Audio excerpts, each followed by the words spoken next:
Bonjour à tous. Aujourd'hui, nous allons voir quels sont les risques de l'abandon si celui-ci n'est pas soigné. Alors bon, je vais vous relater certains faits que j'ai eus en consultation, etc., avec des personnes que je suis, pour certains depuis un moment et d'autres que c'est tout récent. Alors, quand l'abandon en fait n'est pas réglé, en fait, il reste en fait dans notre chair, dans notre ADN, dans nos cellules, etc. Celles-ci de tout ce que nous sommes, de tout ce que nous avons vécu et continuons en fait à nous empoisonner la vie. Et vu que nous sommes un atome vibratoire, donc un corps d'eau euh, composé de corps énergétiques, donc nous sommes en vibration. Nous sommes en vibration par rapport à tout ce qui va bien dans notre vie, mais nous sommes aussi en vibration par rapport à tout ce qui va mal dans notre vie. Donc l'abandon, si elle n'est pas réglée, elle va continuer à vous apporter et à vous attirer toute votre vie en fait des situations d'abandon. C'est-à-dire que vous allez rencontrer des femmes qui vont, par exemple, si vous êtes un homme, des femmes qui ne veulent pas s'engager, des femmes qui n'ont pas guéri leurs blessures, des femmes qui ont peur de s'engager, et, donc elles auront des aspirations profondes. Pour certaines, elles savent ce qu'elles voudraient dans leur vie, mais vu qu'elles sont encore rattachées donc à soit à des hommes qui ont demandé le divorce, qui se sont séparés, des parents qui ont pu très bien décéder. Mais voilà, l'enfant, par exemple, s'est mis en opposition et n'a pas accepté la mort de ses parents. Donc voilà. Après, des parents, par exemple, qui étaient violents, et donc on avait peur qu'ils disparaissent. Donc si à l'instant T, pour toutes ces raisons, si vous vous reconnaissez en fait dans cette vidéo et vous n'avez pas recréé votre couple ou un couple actuellement, c'est que la situation en fait d'abandon n'a pas été réglée en vous. Voilà. Sinon, vous seriez déjà dans une démarche de couple actuelle et en fait, et vous la vivrez en fait dans un bonheur en fait absolu. Voilà. Donc, on a tendance souvent donc soit à reproduire, soit à être attiré par des personnes qui vont nous faire souffrir, qui vont pas vouloir s'en engager. Et donc, on va vouloir en fait donner tout notre amour, mais sauf que c'est des personnes qui sont liées à l'égoïsme et qui sont pas prêtes à s'engager au moment donné. Ou ils vont vous donner ce qu'ils veulent bien donner, mais ça sera plus des choses qu'ils vont vouloir recevoir que qu'ils vont vouloir vous redistribuer après. Donc en fait, la boucle n'est jamais bouclée euh, dans ces circonstances, et donc c'est pas des personnes. Si vous êtes vraiment en recherche d'un amour certains, c'est pas des personnes qui peuvent vous correspondre. Hein. Donc c'est des gens qui sont dans l'immobiliste, hein, qui sont encore dans le passé et pas dans le présent. Et ce sont des personnes qui ne sont pas du tout éveillées spirituellement.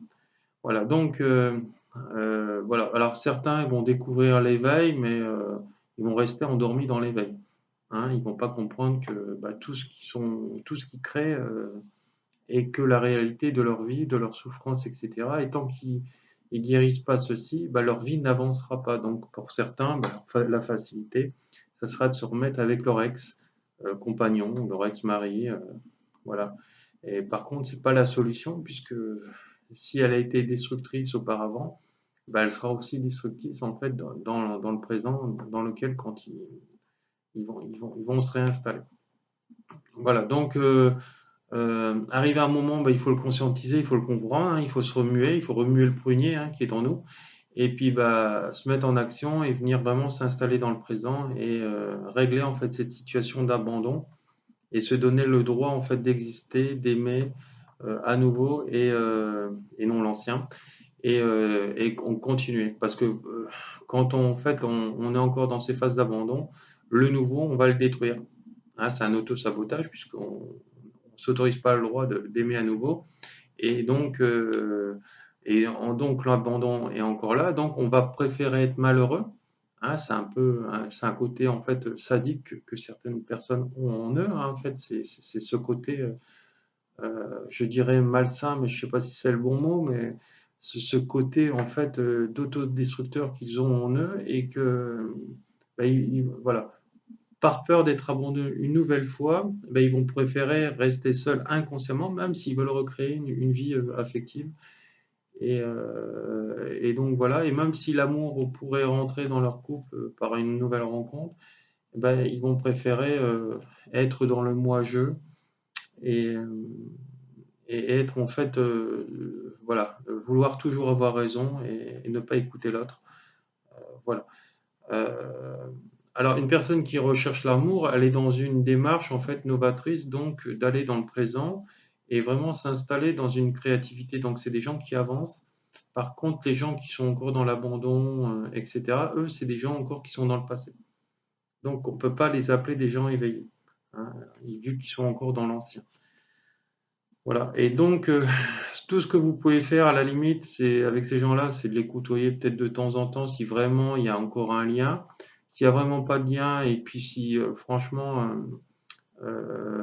ils vous donnent rien, bah, c'est des gens avec qui on peut même pas rester amis. Il faut vraiment couper parce qu'en fait de compte, vu que vous êtes un être d'amour, si vous donnez et vous recevez pas, euh, bah, ça va vous faire souffrir. Donc, il faut rester avec les gens qui sont dans les mêmes énergies que vous et puis eux, bah, s'ils veulent rester avec des gens qui sont dans leur énergie à eux, donc dans des énergies négatives et du passé, bah, qu'ils y retournent, hein. Ils comprendront quand ça sera le moment, parce que arrive un moment, voilà, il va bien falloir qu'ils se réveillent.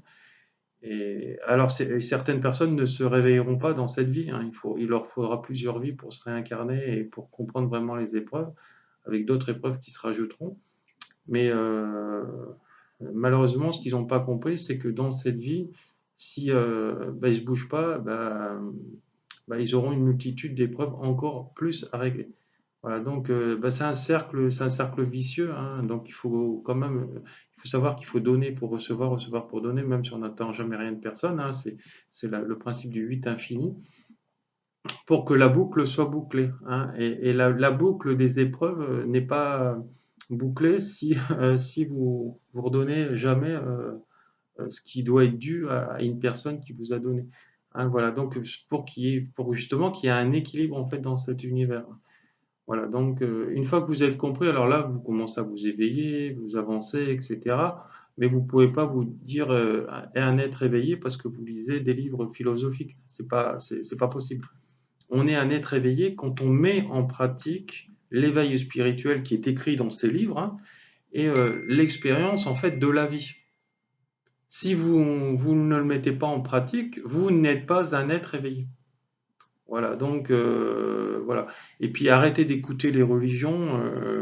Ils donnent peut-être des directions, mais en fait, euh, en soi, en fait, ils apportent rien, hein, voilà. Donc, parce qu'en fait, il faut le vivre dans sa chair, ce qu'on va vous dire. Voilà. Et même ce qu'ils vous disent, hein, il y a aussi des bêtises. Voilà. Donc, vivez-le dans votre chair, allez l'expérimenter, voyez si c'est vrai, si c'est faux. Et puis voilà. Là, je vais rebondir sur une chose que quelqu'un m'avait dit.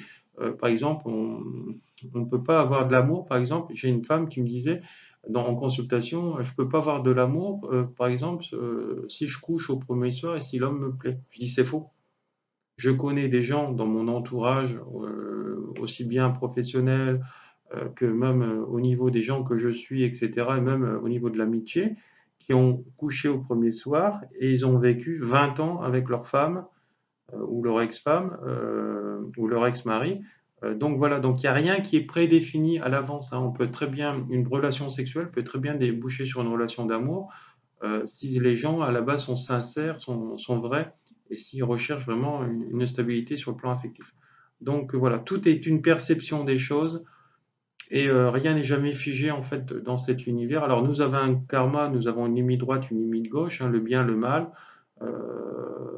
Voilà, si on fait tout avec le cœur et voilà, à partir de là, bah, ça peut s'installer. Donc rien n'est jamais impossible. Donc n'oubliez pas qu'en fait que l'amour, la sexualité, c'est une continuité de l'amour. Donc si dans cette sexualité les personnes ressentent des sentiments, ça peut très bien déboucher sur un sentiment d'amour. Voilà, donc ça, il faut vous le ressentir à votre cœur, il ne faut pas vous prendre la tête, en fait, hein, vous vivez le moment présent. Si vous êtes célibataire, encore plus, hein, faites ce que vous voulez. Si vous le sentez, faites-le. Si vous ne le sentez pas, faites-le pas. Mais si vous ne le sentez pas, demandez-vous si c'est pas votre mental qui prend le dessus sur le cœur. Voilà, donc à partir de ce moment-là, si vous voyez que le mental, il a trop de prise, ben, un conseil, venez me voir en soins, etc. Je verrai avec vous pour justement quitter ce mental et aller plus vers le cœur, justement pour attirer en fait tout ce que vous voulez ou tout ce que vous voulez plus. Hein, c'est le principe des gens qui sortent jamais, qui restent chez eux. Hein, j'en connais plein, des hommes, des femmes, et après ils s'estiment de ne pas trouver de compagnon. Donc, pour trouver un compagnon, c'est vrai, Internet de nos jours, il est porteur, etc. Mais il faut aussi savoir sortir de chez soi, rencontrer des gens, échanger, partager, euh, voilà, pour vraiment voir et ressentir comment sont les personnes. Voilà, donc n'oubliez pas que nous sommes un atome vibratoire. Donc, comme je vous disais, les situations d'abandon, ben, elles sont générées par rapport à notre passé. Hein. Donc, si le père, par exemple, a été juste un géniteur, eh ben, vous aurez aussi beaucoup de mal à vous engager, vous, même si c'est votre désir, et, euh, et vous allez encore faire l'aimant par rapport à des femmes qui ont des grosses casseroles et que vous allez attirer. Donc, à partir de toute façon, il n'y a qu'une chose à faire, c'est de régler et d'aller guérir l'abandon qui est en soi. Alors, les psychanalystes traditionnels, excusez-moi pour ça, ne valent pas grand-chose. Après, chacun fait ce qu'il veut. Mais tout le monde, disons tout le monde, tous ceux qui ont eu des gros soucis dans la vie, on peut aller voir un psychologue, un psychiatre. Vous avez tous vu que ça apporte pas grand-chose, hein, parce que le fait de parler, si c'est que parler et être écouté, vous faites la synthèse, point barre, et si vous avez aucune clé, ça n'apporte rien derrière, malheureusement. Certaines personnes, ça va leur servir, mais ça sera les personnes les plus fortes. Mais quelqu'un qu'un psychiatre va le bourrer de médicaments et va juste l'écouter de parler, bah, il faudra qu'il rentre dans des thérapies cognitives, etc., brèves, et pour vraiment aller dans les ancrages profonds.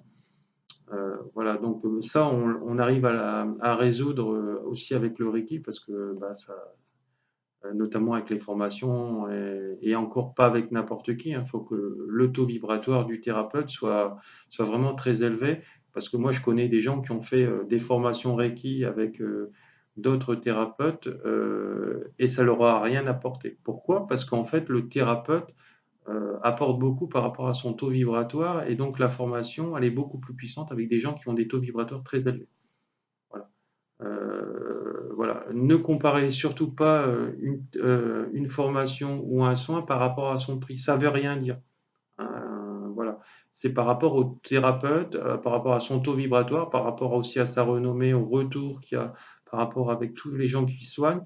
Et, euh, et ça, voilà. Donc, si vous avez envie de dépenser, par exemple, votre argent avec des gens qui ne sont pas très chers, mais qui ne valent pas grand-chose, bah, ça, c'est votre problème. Mais voilà. Mais dans les deux cas, c'est aussi identique. Donc, même si c'est avec quelqu'un de très cher. Donc, ce qu'il faut, c'est le taux vibratoire du thérapeute. Hein. Après, au moins, en fait, vous allez avancer beaucoup plus profondément par rapport à cette thérapie, et vous allez être dans des ancrages en fait qui sont solides. Hein. On a tous besoin d'autres personnes qui nous aident dans tous les domaines de vie. Et, euh, et quand on comprend pourquoi ça ne marche pas à l'instant T dans sa vie, bah voilà, ben on a déjà réglé 50% du problème. Donc, action, mettez-vous en mouvement, action-réaction, comme je dirais, et vous verrez que votre vie, elle va changer. Voilà. Donc maintenant, cette vidéo est terminée. Vous retrouverez en fait tous les renseignements sous cette vidéo, mes séminaires, mes stages, mes formations, mes soins, etc. Mon numéro de téléphone. Et puis, bah, si vous voulez me joindre, bah, téléphonez-moi ou écrivez-moi à l'adresse mail sous cette vidéo. Merci, au revoir.